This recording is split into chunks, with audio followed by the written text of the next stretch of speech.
Stab him in the back.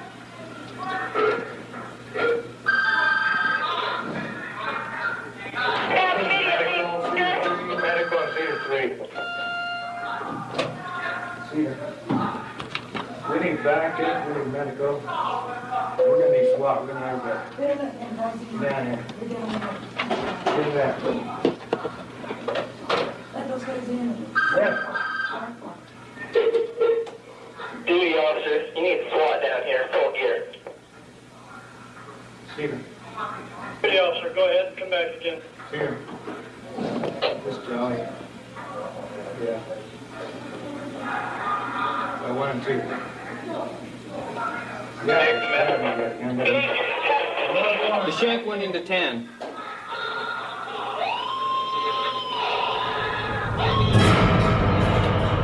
We need medical help in Cedar. I need medical help immediately in Cedar.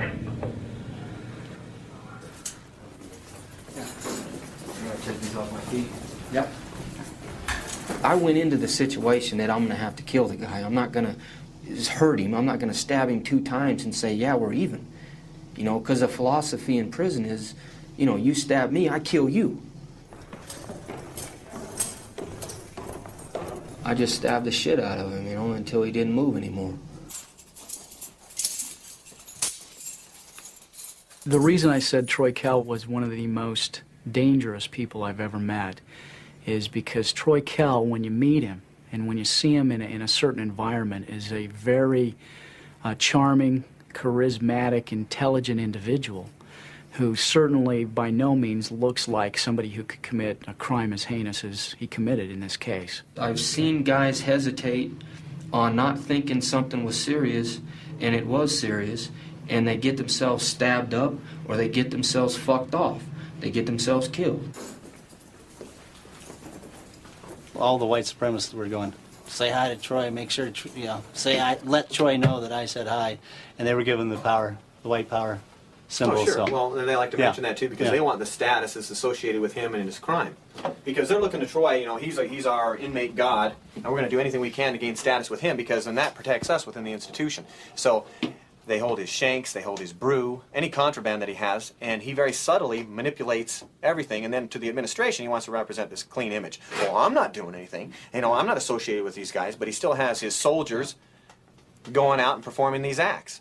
Well, that's a good cleanup for them. I mean, they have to say that to really justify doing that to me. I mean, keeping me in the hole, restricting my movements, making sure that there's no real freedom for me to have, and maybe I'm not entitled to that.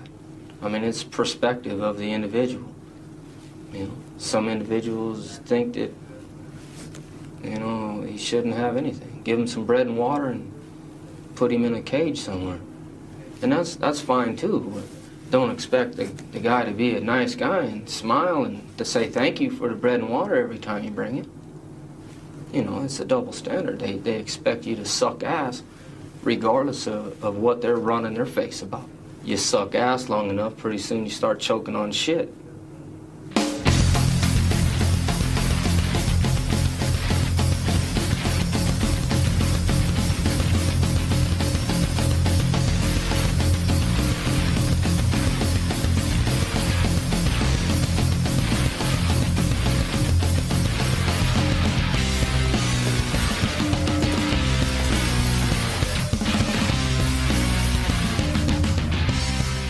A lot of my personality now is reflectant from how I was raised in the penitentiary. It desensitizes you. You don't have the human interaction, the contact, understanding or anything. It's structured that everybody's a piece of shit. You shouldn't respect anybody. It's kind of like, you know, just, it doesn't matter.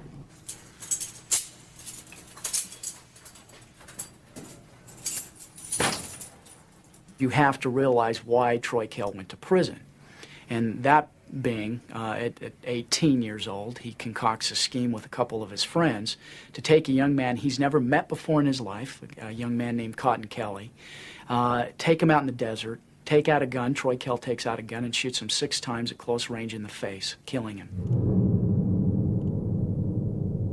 after the killing, takes his wallet, and they go by a convenience store and buy liquor.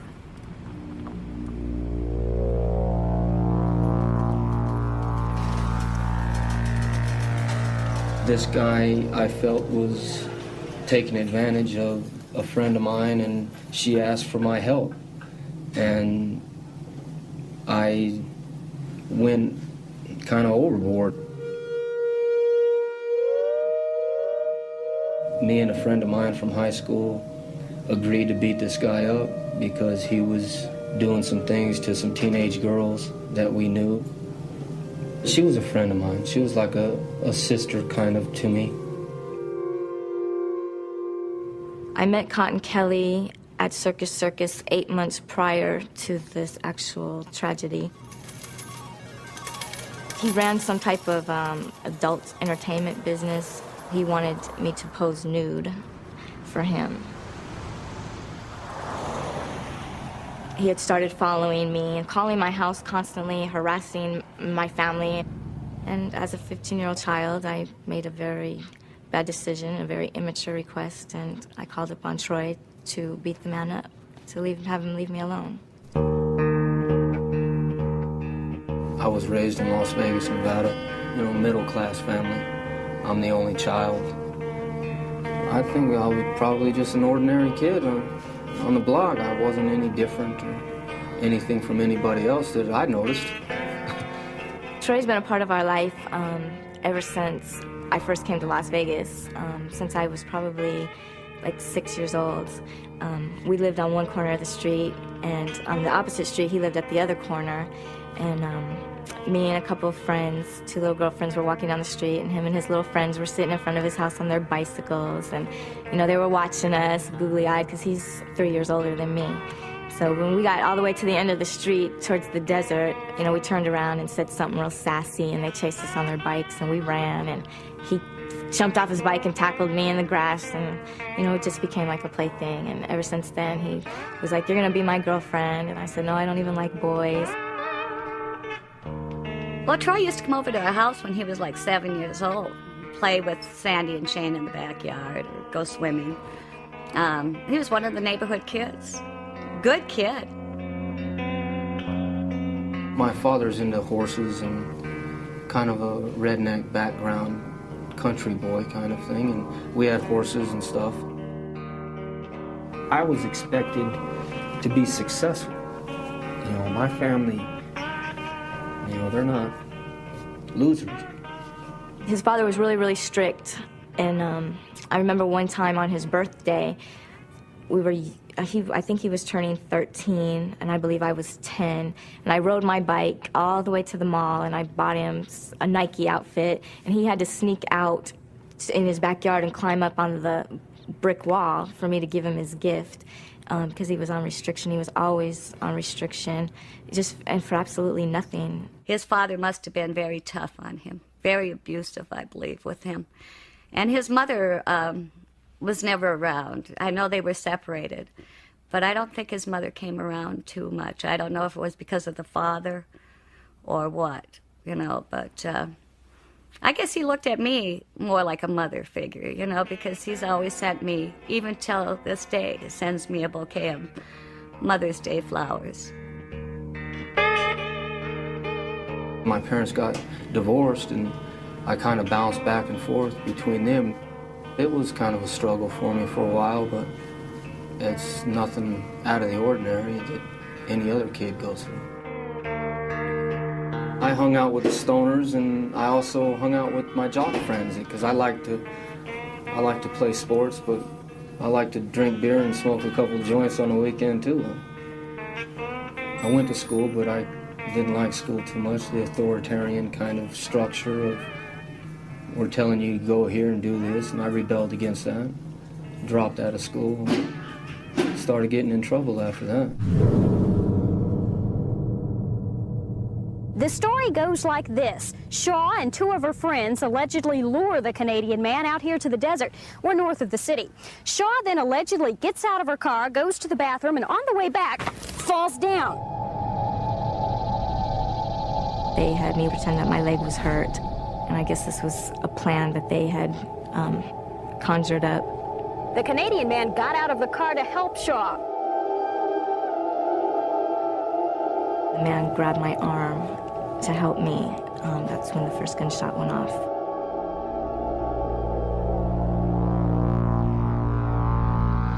For a reason that I can't really understand, I decided to bring a gun and shoot the man and kill him.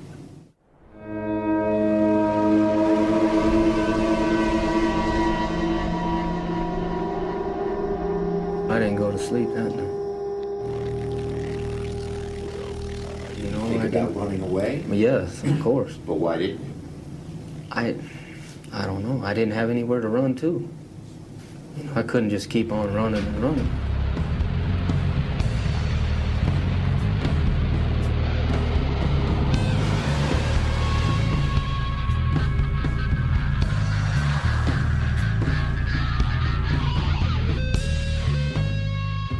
Police say this desert landscape near Rancho and Durango was the stage of a grisly show and tell this past week.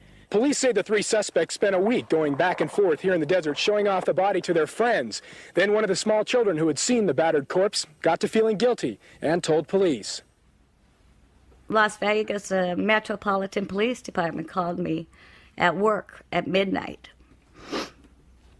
and told me that they had Sandy downtown on a homicide. And I thought, oh my God, she hasn't gone through this again. When I was 13 years old, I was spending the night at a friend's house, and her stepfather went into a jealous rage and shot and killed her mother and her mother's two friends, and then killed himself. It changed my life.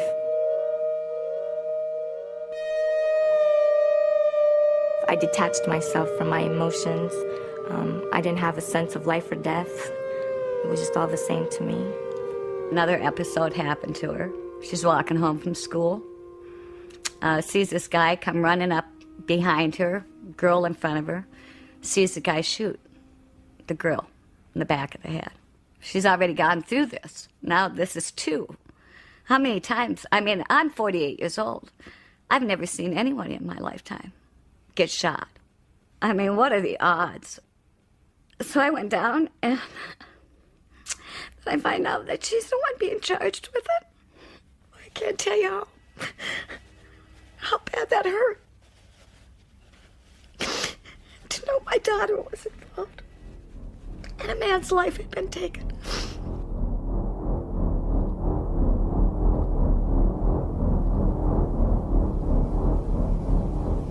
That became known as the show and tell murder. Right. How did you get that name? The girl was in high school at the time, and I wasn't. I had already dropped out of school. She had some girlfriends from school that she knew, that they both knew the man prior, and, you know, kids kind of, I don't know, brag about what happened, you know, remember that guy, and, well, he's, you know, dead out in the desert, and, you know, they don't believe her. So she decided to take him out there and see the guy, and that was kind of the way it went down. The night after Cotton was shot, the next morning, I had gotten up to go to school. I didn't know if this had happened to me, or was I just thinking this happened to me. I wasn't really sure. And so I went back to the scene of the crime, and I seen it from the side of the road.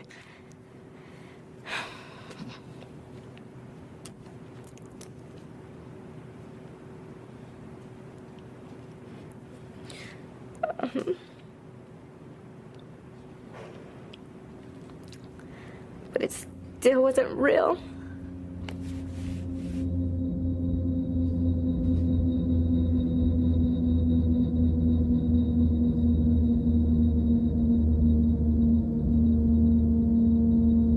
Teenager Sandy Shaw testified in her own defense today, staring only at her attorney. Shaw explained how last September, she and two older boys drove into the desert with a Canadian man. After the first shot, Cotton moaned and hit the ground. And there was another shot, and then Billy yelled, "Get him down, Troy, get him down." And at the same time that was being said, there was two more shots. What did you do? There was nothing I could do. It was all behind. Everything was behind me. I was on the ground. It was all behind me. What did you do? I was screaming. At the trial, they told the jury not to allow my angelic looks to fool them, that the person I appeared to be was not who I really was, that in fact I was a cold-blooded killer. How did that make you feel?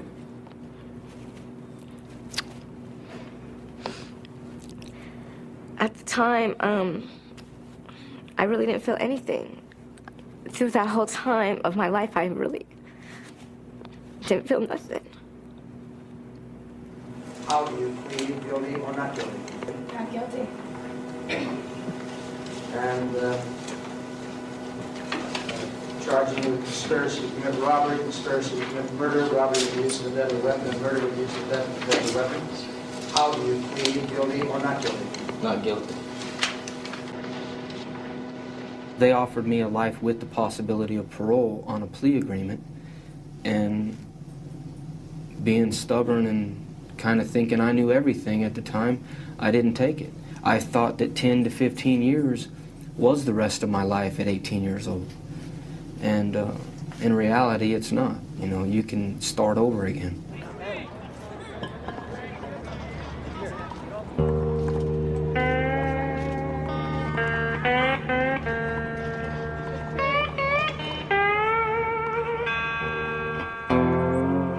I made a decision when I walked in the gate that I was going to come in there as a man and I was going to leave as a man.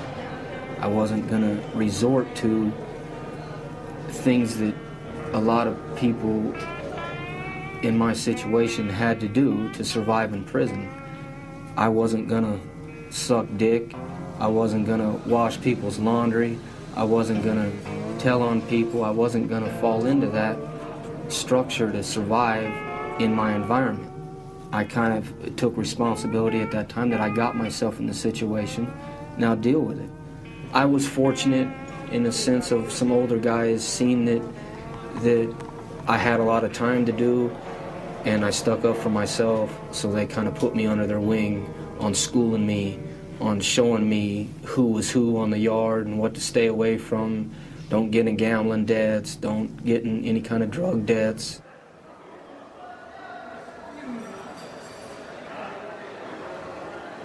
You have predators.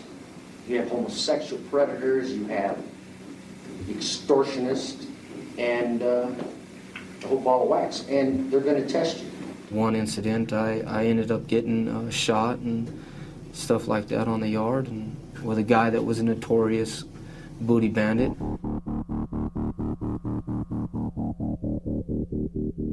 There was an older guy, a black guy, I can't even remember his name, homosexual predator.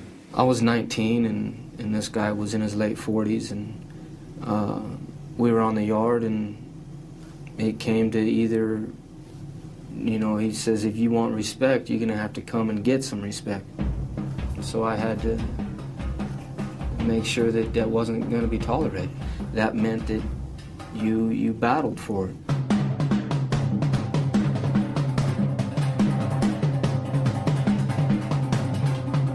They break it up by shooting rounds at you from the waist. It's called skip rounding. I mean, it stopped the fight. It blew me off my feet, you know, because I mean, you're getting shot by a 12-gauge shotgun from like 30 feet away. So it blew me off my feet, and you know, the fight was over after that.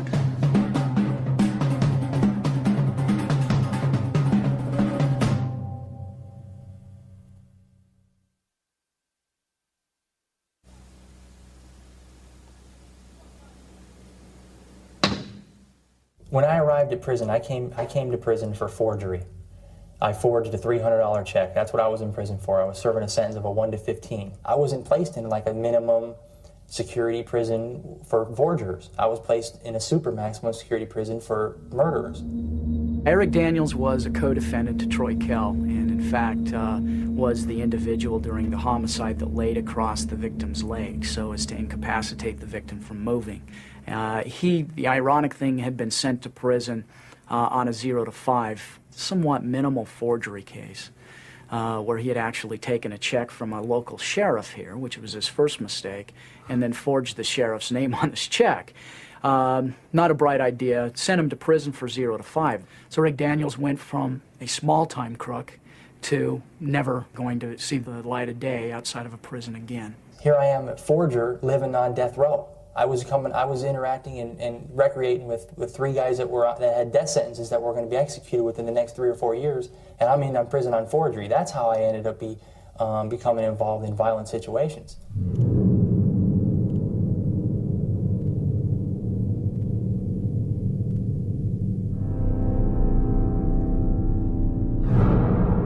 I felt my only avenue for relief was to lash out against the authority, and that's how I became involved with the riot. Don't tell me nothing yet, and we got a deal. Until they fucking fulfill their part of the deal, we ain't racking in, regardless. You feel slighted by the system because you're there in the first place, okay? And then that builds, okay? And that anger turns into resentment and then absolute bitterness. We want our fucking mail. Sorry, guys. I don't think they're right. So there's Baum and Daniels. See, that was impressive. No way. That's the control room door. The control room. They're coming through. Yeah, they're coming. Get out there. They're not going to take that. Bullshit. God. Attention, all inmates in Cedar Section 1. Return to your cells now, or extreme force will be used against you. Return to your cells now and lock up, or force will be used against you. They're coming. It's coming through. They're going to break that door. Yeah, they are. No. The caps are coming off. Hey, they're going to take that door. Okay, now what are they going to do? Teleport has been breached. SWAT. Get it, guys. Get out there. Echo 102. Echo 102. The Sally Port section door has been breached. You start to think that the officer that's holding you there, the one that comes and feeds you your tray every day, is evil. First thing that comes to most people's minds is lash out. Do something violent. Back up, dude. Back up. Get out of that hole. Water's off. Oh, yeah. Watch the door. Get this camera turned over.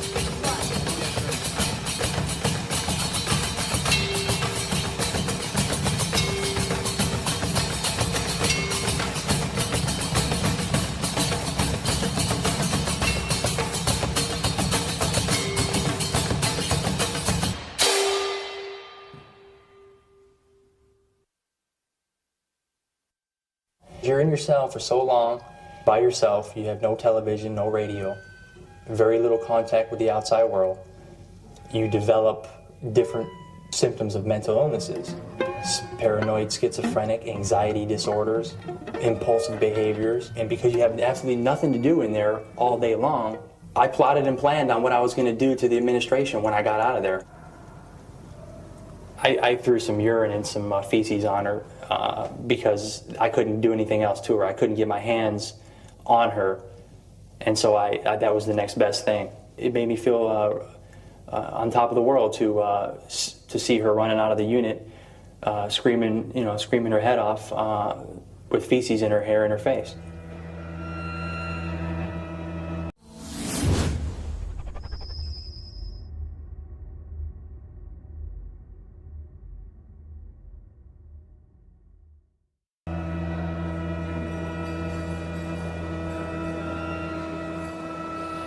I got a phone call from some official in Utah. I don't remember his name, but I was, they just told me that my brother had been attacked by another inmate and that he was dead. And I immediately called my dad and my mom. And, you just don't want to believe it. You don't want to believe that someone that you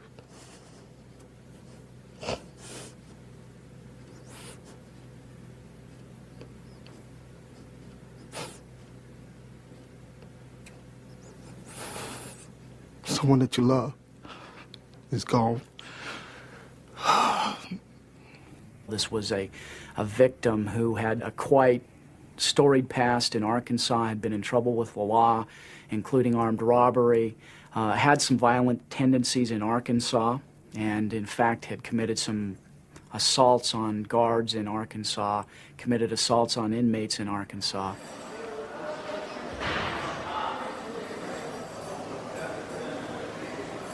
I don't want to paint a pretty picture of my brother because he was a maximum security risk, is what he told me, and I found out after his death that he was in lockdown. Originally, we didn't have any idea why the killing took place.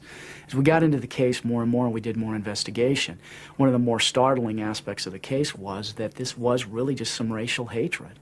The comments that Troy Kell made immediately after the killing.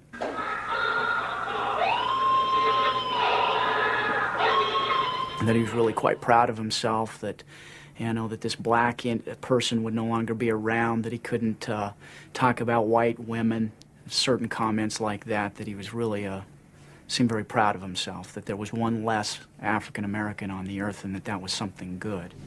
I would classify myself as a separatist.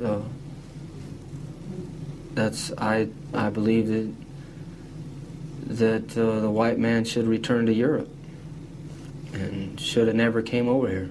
Throughout history, if you see the Greeks or the Romans or any civilization that started, the Egyptians, that started to intermingle with foreigners, in a sense, outsiders of their racial groups, eventually they've destroyed themselves.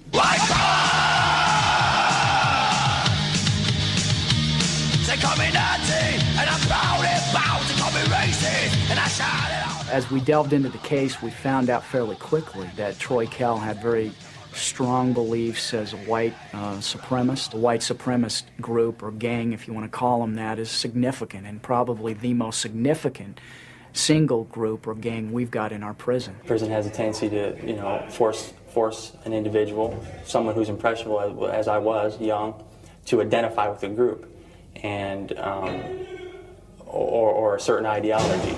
And I found that in the white separatist movement. And I felt like I belonged. I felt like I climbed a mountain, reached, got to the top, planted the flag, and I was home. It's born out of fear. Fear of knowing another race, keeping your distance from another race. With any kind of white guy that stands up for, you know, his people, he's looked upon as some type of racist race hater. And that's not the case. In the majority of the people, do you hate Jews? No, it doesn't concern me at all. I mean, maybe people's actions is what I don't like. I mean, they might choose to do certain things, but there's more, you know, white people that need adjusting than anybody else.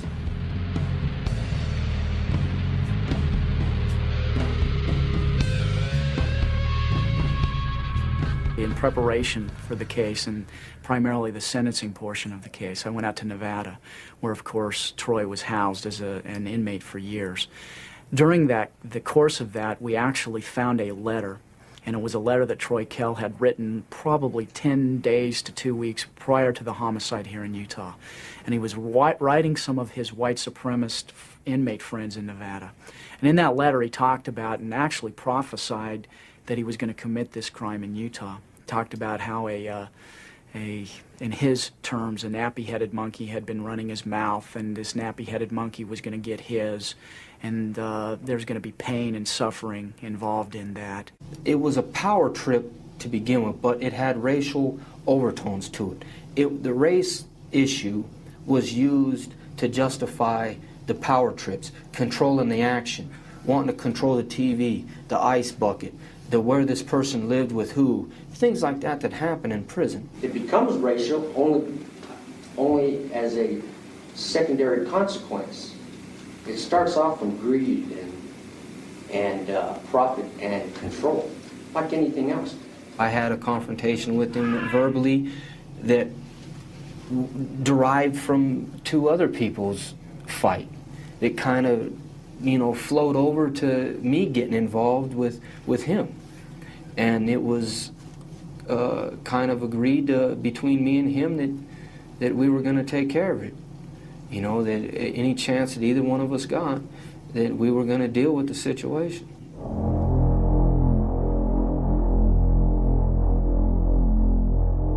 I prepared, I got a knife and I got a handcuff key. We were restrained, we were going down to medical. They forged his name, requesting that my brother go to the infirmary. I filled out what they call a medical request slip for Blackman to get him out of his cell on a particular day. The guard came to my brother's cell and said, "Hey, you ready to go?" And my brother's, "What do you mean, ready to go where?" They came over my intercom in my cell and said, "Daniels, you're going to medical today." And I knew it was the day. He was sporting his colors, flying his bandana. When he got to the infirmary, Troy Kell and Eric Daniels and another inmate were there also. The next thing I know, Blackman's running towards me. And it was on. He's trying to stab him. Stab him in the back.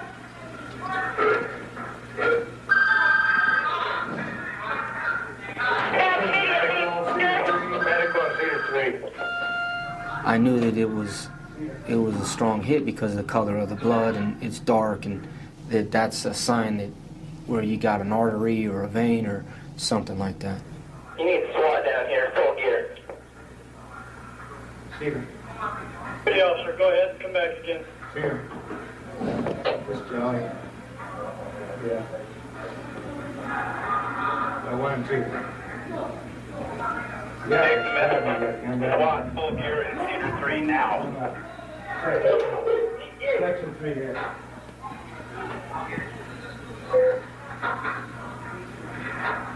Rack in, everybody! Rack in, everybody! Rack in, rack in, rack in. Rack in. Why did you stab him so many times? All I can explain really is that he kept moving.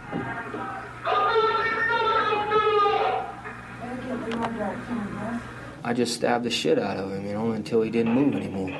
Then I ended up stabbing the man to death. The shank went into 10.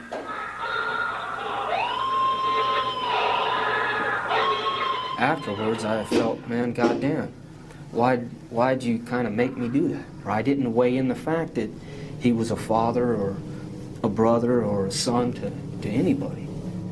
I didn't see him as a human person. The prison guards saw this happening. There were civilians there. The guard ushers them out. They then go and get into full riot gear. My brother's still being stabbed. We need medical help in Cedar. We need medical help immediately in Cedar.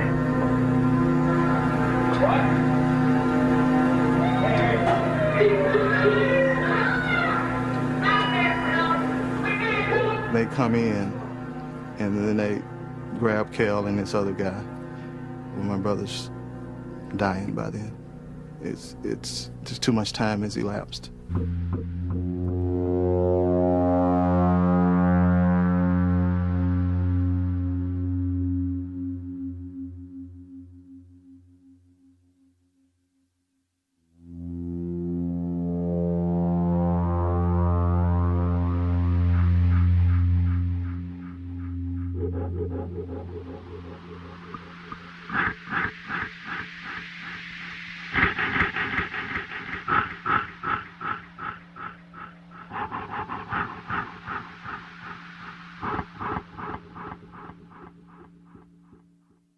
I will tell you that I've never seen anything like that in my life. I got more and more horrified the more I watched it, as I had to watch it over and over again to prepare for the case. Actually, to the point where we had to count the number of stab wounds. After watching the videotape, initially, several nights, I had problems sleeping. From a prosecutor's standpoint, to have a videotape of the crime is kind of unheard of.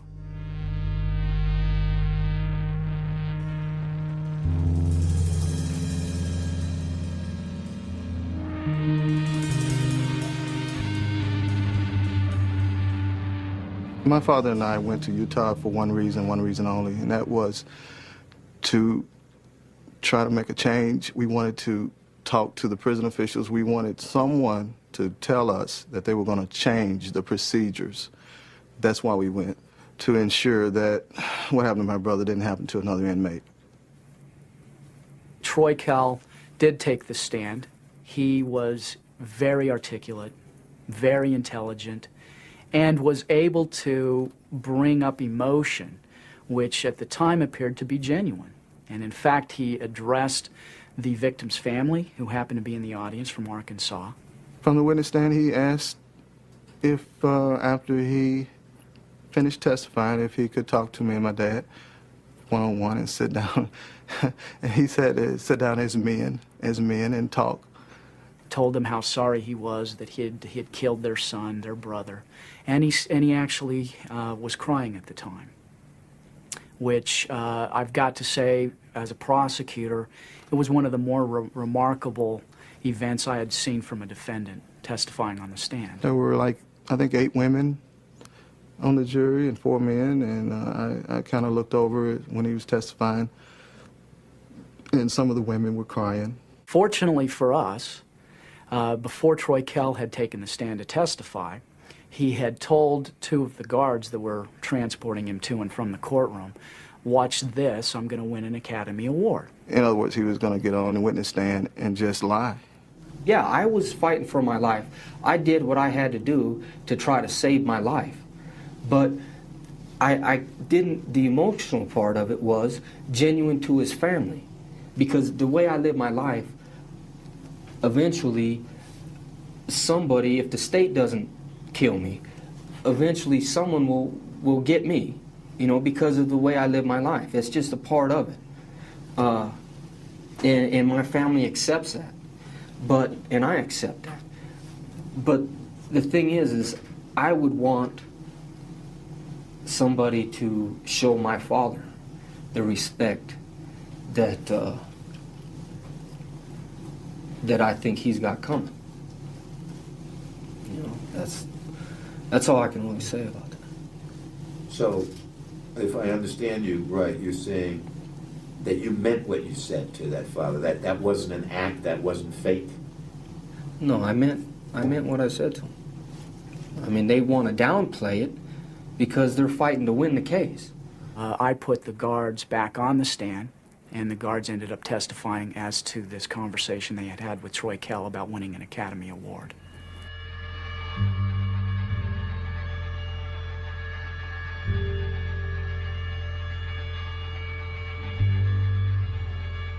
I was subpoenaed to testify at that trial.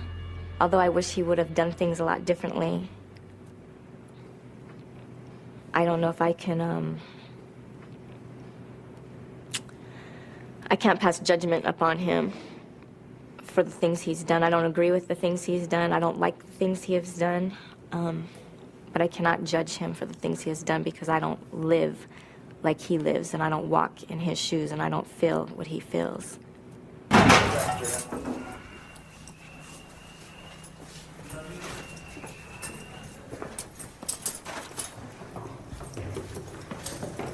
If society has once sentenced him, convicted him to life without possibility of parole for a murder, and he's chosen then in a very brutal fashion to take another life while incarcerated, what other option is available? And realistically, the chance that Troy Kell in the future could commit another homicide while in prison. And I think that was probably the most weighty thing that ended up in the jurors voting for the death penalty. I don't think the death penalty works. You know, there are people who's on death row, and you know, we just recently had some. McVeigh was put to death. Does that stop terrorism? I don't think it will. Does it stop people from murdering and killing and raping? I don't think it will. You know, some of my coworkers say, "Hey, well, he won't do it again." Well, sure, but that doesn't deter others. There's no punishment on this earth that's going to even come close to what Kell will face when he meets God. That's my personal belief. You can kill him 20 times over, and it won't even come close to what he will suffer in the face of God.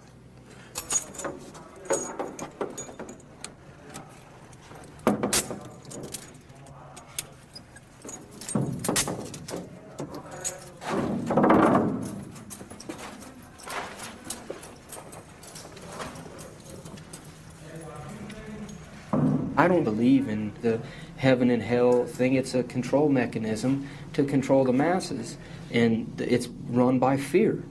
And I don't believe in any fiery pits or any pie in the sky. I think once you're dead, you're dead.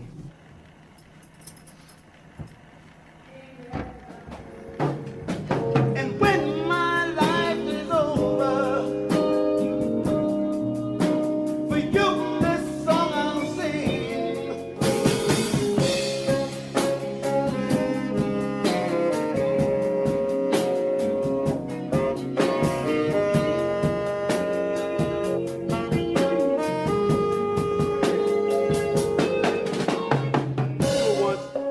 Eric's gonna come in. When Eric come in on the second time he do his line, that's when the whole band come in. All right, let's try it. No. I came to a saving knowledge of Jesus Christ, and that happened almost 3 years ago. The way I look at people, my relationships with my fellow man and woman have just changed dramatically. I no longer see people in terms of skin color. I am considered to be a race traitor in their eyes. And so even the things that I'm saying to you right now are things that, you know,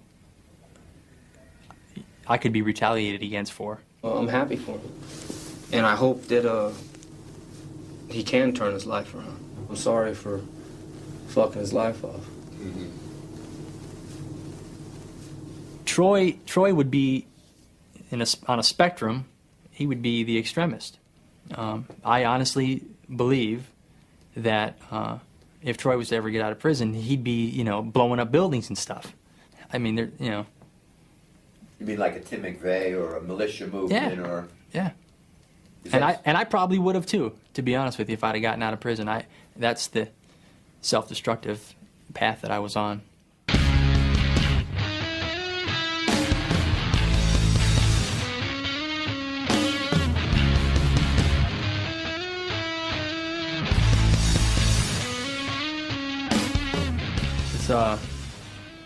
The 8th letter of the alphabet is H.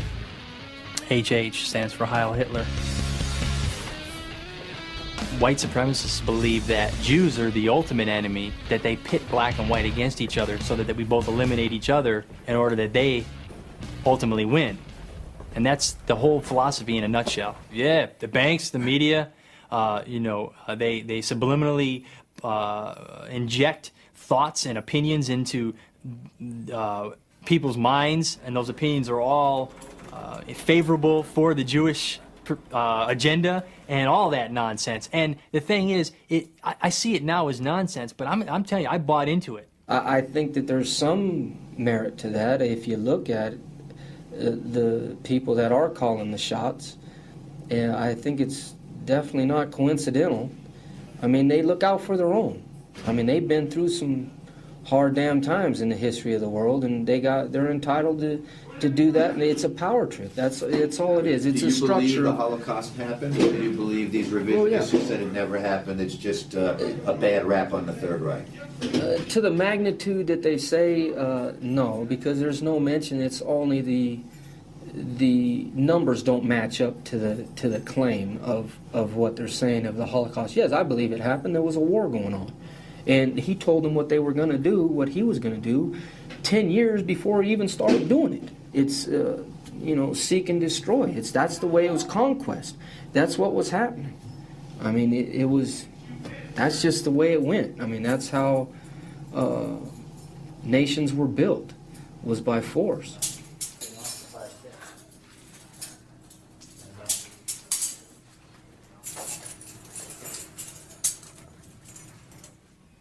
I deserve the death sentence. You know, I didn't get the death sentence.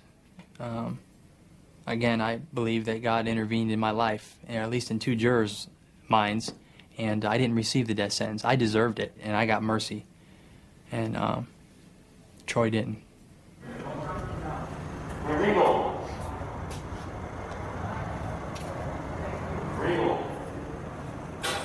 I've only been here for one execution, and it happened to be the firing squad. And to me, it seemed a cleaner, a faster way to go. The man didn't experience any kind of because they think it's like a medical thing. I got a problem with the way, I don't have a problem with the death penalty, okay? It's in the sense of that's the penalty. But when they try to, make it like a medical procedure, like they're going into like an operation or something like that, show it for what it is. You're killing a guy, regardless of the justification. We can all justify our actions in one form or another. The fact is, you're killing a guy. So show it for what it is. That's what it is. I think they should take it down to the Delta Center and show the public what exactly is going on. When he first entered the system, he was 18 years old. He was a handsome man. He was an intelligent man. And I remember him telling me, I'm entering as a man and I'm going to remain a man. And I believe he's done that. I still wake up to this day and I cannot believe I'm here. This is what my life has amounted to. I have spent over half my life in prison. My adult life has been in prison, And it's just really hard. And sometimes I wonder, will I ever get a driver's license? Will I ever get to go buy furniture for, a house? Am I ever gonna, Click on Mouse Invaders and click OK. I hope and I pray that one day I will be given a second chance. I was an unhealthy child. I was a lost child.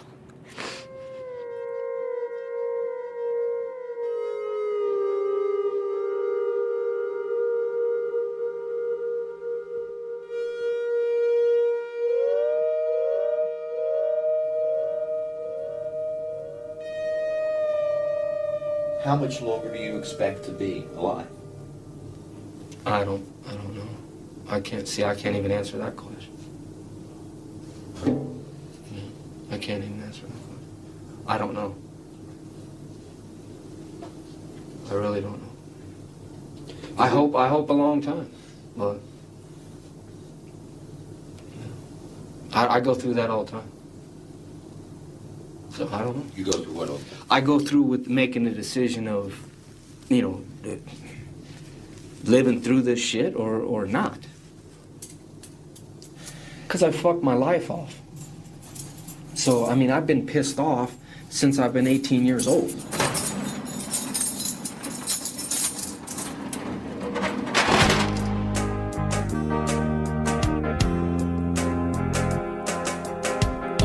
Shining bright with unspoiled tears, thinking about all these wasted years. Everything worth living for is gone, and brother, I find it hard to keep fighting on. Falling down towards the abyss, the reaper embraces me with his kiss. It makes me wanna refuse to care, to watch the sun fall too much to bear. If this is the way it ends, if this is the way my race ends, if this is the way it ends, I can't bear the witness. If this is the way it ends, if this is the way my race ends, if this is the way